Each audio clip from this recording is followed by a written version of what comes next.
Kamu tahu kan perasaan itu?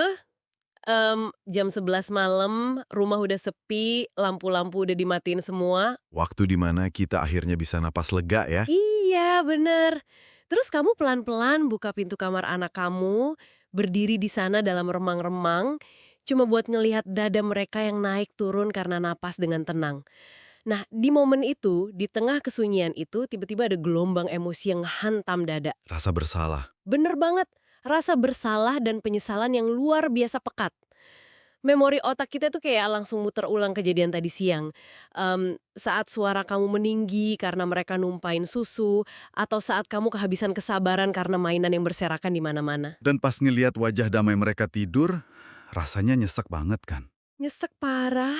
Sambil mandangin mereka, pasti muncul deh pertanyaan ini. Aku ini orang tua macam apa sih? Aku sangat mencintai anak ini, tapi kenapa rasanya sulit banget buat nggak marah-marah? Hmm, itu pertanyaan yang kayaknya ditanyain sama hampir semua orang tua deh. Betul, dan buat kamu yang dengerin ini, perasaan bersalah itu emang terasa sangat universal. Tapi sebenarnya itu bukanlah tanda kegagalan. Itu adalah sebuah ketidakselarasan psikologis. Dan selamat datang di channel Bahasin Buku. Halo semuanya. Untuk teman-teman yang pernah atau mungkin saat ini sedang merasakan pergumulan batin tersebut, bedah buku kita kali ini emang dirancang khusus untuk ngurai benang kusut itu. Hari ini kita bakal ngebedah sebuah karya yang menurutku sangat menggugah ya, dari Park Jae-yeon, judulnya Seni Memahami Perasaan Anak. Judulnya aja udah narik perhatian banget ya. Iya, dan misi kita dalam pembedahan materi ini tuh sangat jelas. Kita nggak bakal buang-buang waktu dengan ngebagiin deretan tips pengasuhan yang menggurui gitu. Kayak teori-teori klise gitu ya. Bener, kita mau masuk ke akar mekanismenya. Kita akan ngebedah psikologi di balik komunikasi antara orang tua dan anak yang ternyata bermuara pada satu fakta yang cukup mengejutkan. Fakta apa tuh? Upaya untuk memahami perasaan anak itu secara mutlak harus dimulai dari keberanian kita untuk memvalidasi dan berempati pada luka masa kecil kita sendiri. Ya kita sebagai orang dewasanya. Wow, jadi harus mulai dari kita dulu ya. Pas aku baca bagian awal bukunya, penulis tuh kayak langsung mendekonstruksi sebuah ilusi besar yang ngebebani masyarakat kita ya. Maksudnya ekspektasi yang nggak realistis tentang jadi orang tua yang sempurna. Oh ya, mitos ibu yang baik gitu ya. Yang luar biasa di mana banyak orang tua, khususnya para ibu ya, merasa kalau mereka tuh nggak punya kapasitas yang cukup untuk mencintai anaknya. Ngerasu selalu kurang gitu. Bener, mereka ngerasa cinta itu tuh kayak keterampilan teknis yang harus dipelajari dari nol, dan tiap kali mereka marah, mereka merasa gagal mempraktekkan keterampilan tersebut. Padahal, narasi tentang kurangnya kapasitas itu langsung dibantah loh sama sains. Oh ya, bantahannya gimana tuh? Jadi penulis merujuk pada temuan dari psikolog perkembangan namanya Michael Tomasello di bukunya Why We Cooperate. Nah, eksperimen Tomasello ini ngeliatin mekanisme biologis yang menakjubkan banget pada manusia. Maksudnya secara alami kita udah punya gitu. Betul banget, kemampuan berempati dan nolong orang itu bukan hasil konstruksi sosial. Keinginan itu udah tercetak jelas di DNA kita. Bayangin, bayi usia 14-18 bulan aja nih ya. Yang belum ngerti apa-apa itu kan? Iya, yang belum ngerti konsep norma atau moralitas, mereka secara insting bakal nyoba ngebantu orang dewasa yang kesulitan. Misalnya pas ngambilin barang yang jatuh. Dan dorongan ini tuh nggak dimotivasi sama hadiah atau paksaan loh. Wah, masuk akal sih. Berarti cinta keibuan atau naluri pengasuhan itu bisa diibaratkan kayak sumber air tanah di sumur artesis gitu kali ya? Analogi yang bagus tuh, gimana maksudnya? Airnya, alias cinta dan empati itu, kan sebenarnya udah ada di sana secara alami, jumlahnya melimpah, dan nggak perlu kita ciptain dari ketiadaan. Ibaratnya udah bawaan pabrik gitulah, hardware yang udah terpasang. Benar, bukan aplikasi yang harus di-download dulu. Nah, masalahnya, lapisan kelelahan, stres, dan ekspektasi sosial itu bertindak kayak beton tebal yang nutupin permukaan tanahnya. Jadi, pas anak butuh air tersebut, betonnya ngehalangin air itu keluar. Tepat banget. Di buku ini, penulis juga ngasih contoh spesifik yang nyentuh banget soal ini. Ada momen ketika anak yang baru bisa jalan, tiba-tiba naruh tangan mungilnya di dahi ibunya yang lagi terbaring sakit. Manis banget. Kan gak ada yang instruksiin anak sekecil itu buat melakukan itu.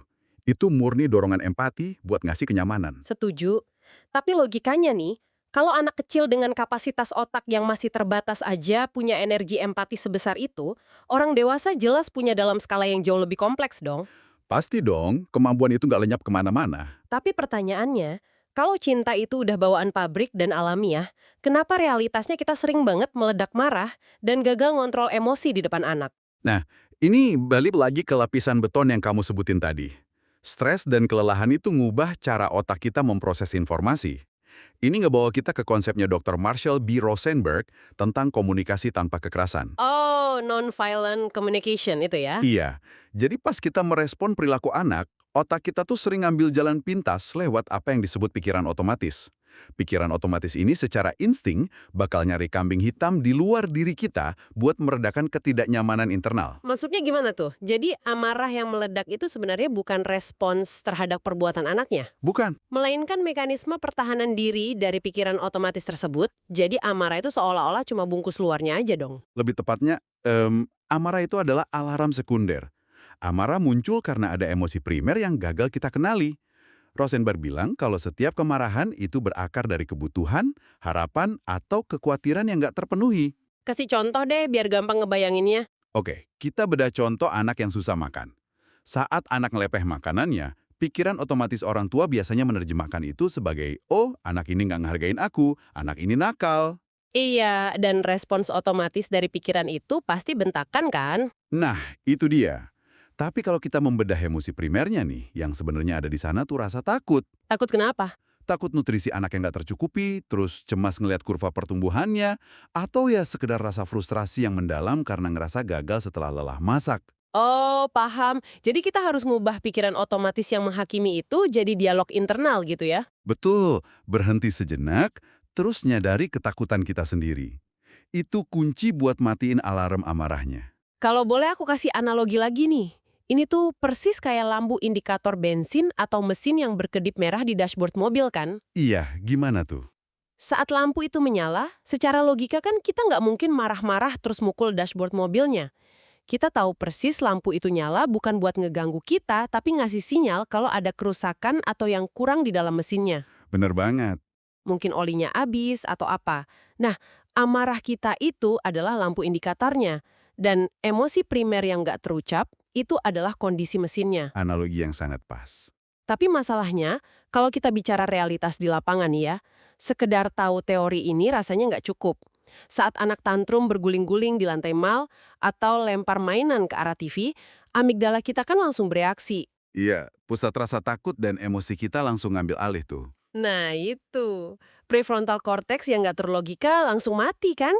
Di tengah kekacauan biologis kayak gitu, gimana caranya kita bisa ngasih jeda waktu buat mikirin indikator mesin ini tanpa terlihat lagi maklumin perilaku buruk anak? Kayaknya susah banget deh. Kebutaan sesaat pas emosi meledak itulah yang bikin konsep ini emang kerasa sangat sulit diaplikasiin. Kita kan nggak bisa perbaikin apa yang nggak bisa kita lihat ya kan? Benar. Terus solusinya gimana tuh menurut bukunya? Disinilah buku ini nawarin sebuah pisau analisis yang brilian banget. Mengadaptasi kerangka psikologis jendela Johari atau Johari Window. Area terbuka, tersembunyi gitu-gitu ya? Ya, untuk ngatasin kebutaan emosional pas lagi krisis, kita harus paham kalau kita punya area buta atau blind area.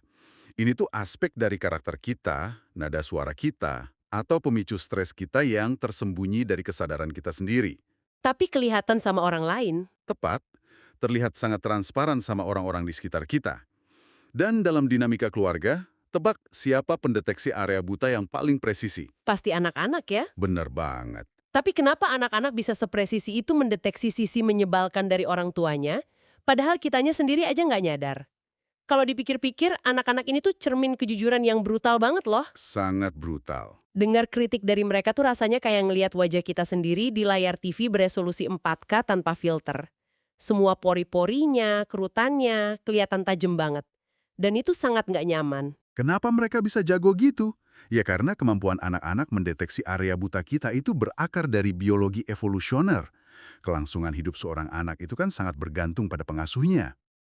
Oh, jadi bawaan insting bertahan hidup ya? Iya, secara insting, sistem saraf mereka tuh dirancang buat jadi pengamat mikroekspresi yang luar biasa peka.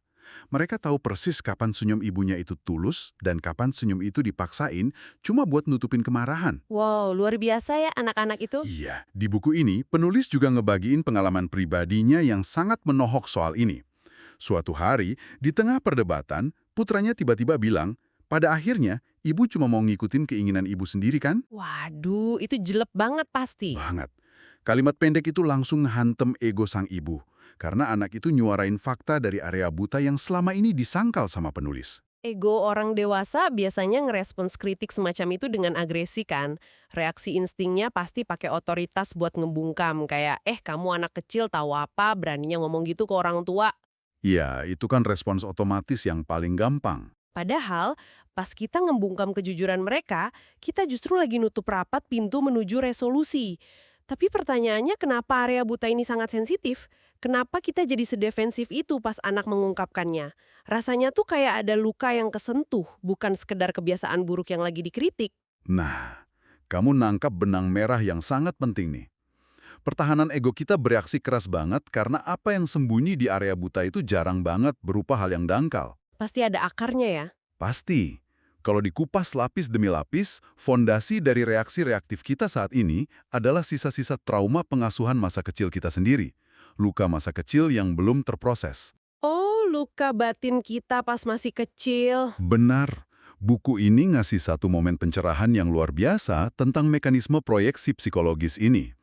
Penulis nyeritain pas dia tiba-tiba nangis terseduh-seduh saat ngeliat ada seorang anak berpakaian lusuh di sebuah pertunjukan paduan suara. Tiba-tiba nangis gitu aja. Iya, awalnya dia nggak paham kenapa. Tapi setelah tenang, dia nyadar sebuah fakta psikologis. Dia sebenarnya nggak nangisin anak di panggung itu loh. Terus nangisin siapa? Dia lagi nangisin sosok dirinya di masa lalu.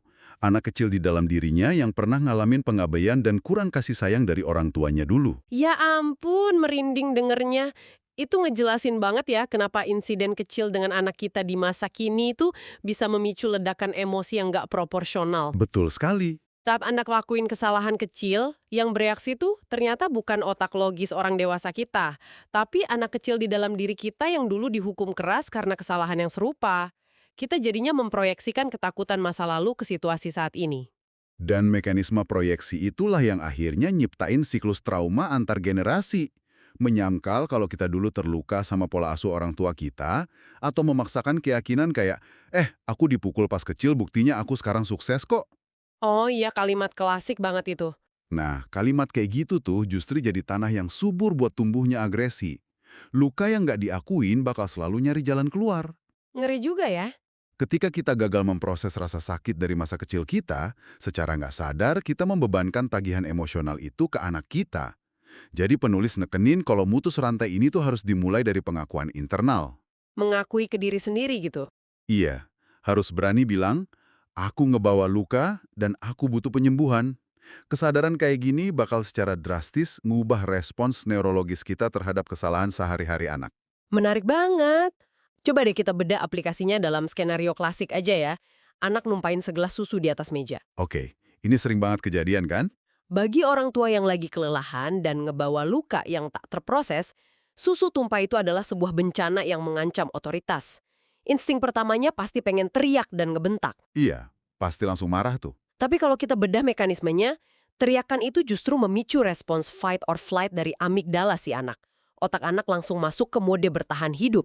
Di momen itu, prefrontal cortex mereka yang dipakai buat belajar dan mikir logis langsung mati seketika. Artinya, anak yang dibentak itu nggak bakal belajar tentang tanggung jawab ya? Bener, mereka cuma belajar cara menghindari amukan orang dewasa aja. Tepat banget. Itulah kenapa penulis ngingetin sebuah prinsip mendasar. Kehidupan ini tuh ibarat laboratorium bagi anak-anak. Mereka itu makhluk yang masih berkembang, yang lagi belajar ngembangin keterampilan motorik dan eksekutifnya. Masih proses belajar ya, belum sempurna. Makanya, kalau kita udah berhasil mengelola area buta kita dan memproses emosi masa lalu, kita bakal ngelihat tumpahan susu itu secara objektif. Jadi ngelihatnya cuma sebagai sebuah kesalahan koordinasi tangan ya. Kesalahan sementara dari manusia yang emang belum selesai tumbuh. Nah, pendekatan kita otomatis bakal berubah drastis. Alih-alih ngerespon dengan vonis kayak, kamu ini ceroboh banget sih, kita bisa pakai pertanyaan yang lebih netral. Contohnya kayak gimana tuh? Misalnya, oh, ada susu yang tumpah nih. Gimana ya cara kita nyelesain ini? Oh, aku suka banget tuh. Perubahan dari kalimat pernyataan yang menghakimi jadi sebuah pertanyaan logistik, itu menurutku sangat brilian loh. Secara neurologis, ngasih pertanyaan berarti kita maksa otak anak buat tetap berada di prefrontal cortex. Kita ngajak mereka mikir buat mecahin masalah, bukannya malah ngebeku ketakutan karena dibentak. Bener banget. Nanti pas anak ngerespons kayak, aku harus ngelapnya Bu. Nah, di situ kita baru memandu langkahnya. Insiden yang tadinya berpotensi jadi trauma kecil, berhasil diubah jadi ruang belajar tentang tanggung jawab eksekutif. Tapi pergeseran mekanisme itu nggak akan pernah terjadi kan kalau wadah batin orang tuanya masih penuh konflik. Tepat. Itulah konklusi utama dari eksplorasi pemikirannya Park Jae-yeon ini. Seni untuk memahami perasaan seorang anak, pada esensinya yang paling mendasar, adalah seni untuk memahami, menerima, dan memaafkan diri kita sendiri dulu. Harus dari dalam diri kita dulu ya yang beres. Nggak mungkin kita bisa nyuapin empati yang jernih dan sehat ke anak kita kalau tangan kita masih sibuk nyekik diri kita sendiri pakai rasa bersalah dan kemarahan di masa lalu. Wah, ini paradoks yang luar biasa sih. Kita sering banget nuntut anak-anak kita, manusia kecil yang sistem sarafnya aja belum mateng, buat punya regulasi emosi tingkat dewa. Kita nuntut mereka selalu rasional dan nggak berbuat salah. Ekspektasi yang ketinggian ya. Banget. Sementara kita nih, para orang dewasa yang otaknya udah berkembang sempurna, diem-diem masih sering meledak kayak anak kecil cuma gara-gara luka masa lalu kita yang dibiarin membusuk. Nyadar akan paradoks ini tuh emang jadi tamparan keras sih, tapi sekaligus jadi langkah pertama menuju kebebasan batin kita. Bener. Sebuah tamparan yang emang sangat dibutuhin buat ngeruntuhin beton ekspektasi yang kita bahas di awal tadi. Setuju banget.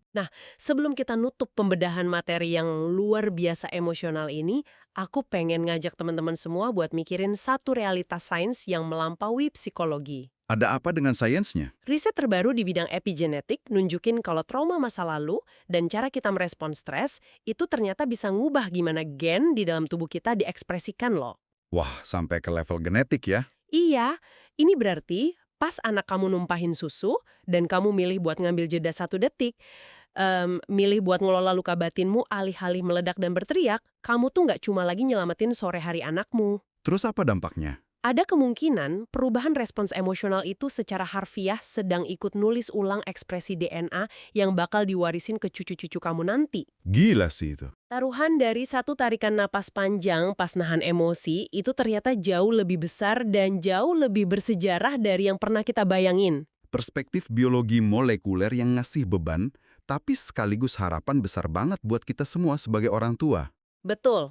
Untuk teman-teman semua, apa yang kita bedah hari ini tuh benar-benar baru di permukaannya aja loh. Masih ada begitu banyak lapisan psikologis yang nunggu buat dikupas.